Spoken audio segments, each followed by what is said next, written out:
महत्त्ववान शेतकरी news channel मध्ये आपले स्वागत।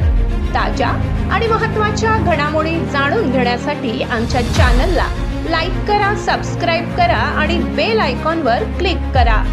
कर्जमाफी योजना जी जाहीर केली त्याच्यामध्ये साधारणतः 3 महत्त्वाचे टप्पे आहेत। पहिला टप्पा आहे हे कर्जमुक्ती योजना।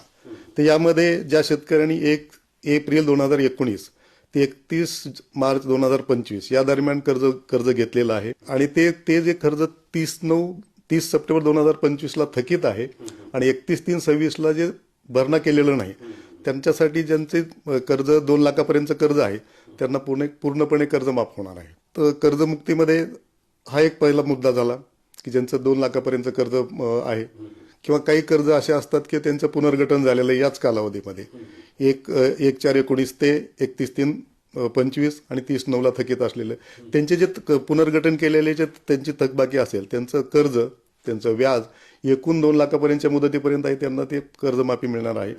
आणि त्याच्यानंतर दुसरा जो टप्पा आहे तो ज्यांचं हेच याच कालावधीमधलं जे कर्ज 2 लाखापेक्षा जास्त आहे तर त्याच्यामध्ये एक वेळ समझोता योजना त्याच्यामध्ये 2 लाखापर्यंतचं कर्ज हे शासन भरणार आहे आणि त्याच्यावरचं हे संबंधित शेतकऱ्यांनी बँकेला किंवा संस्थेला भरायचं आहे। कर्ज त्या दरम्यान त्यांनी घेतलेलं कर्ज असतं कर्ज किंवा काही आपत्ती निर्माण झाल्यानंतर शासन त्या पद्धतीनं शासन निर्णय काढत असतो आणि त्यामध्ये त्या ह्याचं जे कर्ज असतं ते त्यांचं हप्ते पाडून दिलेले असतं आणि त्यांचं पुनर्गठन केलेलं असतं आणि त्यांना टप्पे पाडून त्यांना चालू बाकीदार केलेलं असतं त्यामुळे नवीन कर्ज त्यांना प्राप्त होईल म्हणजे पुनर्गठन असतं ते।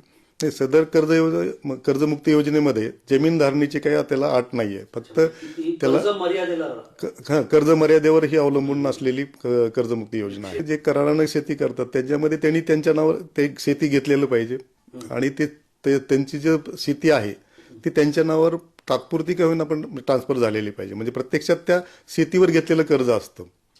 यस, क्षेत्र लाभ मिळू शकेल।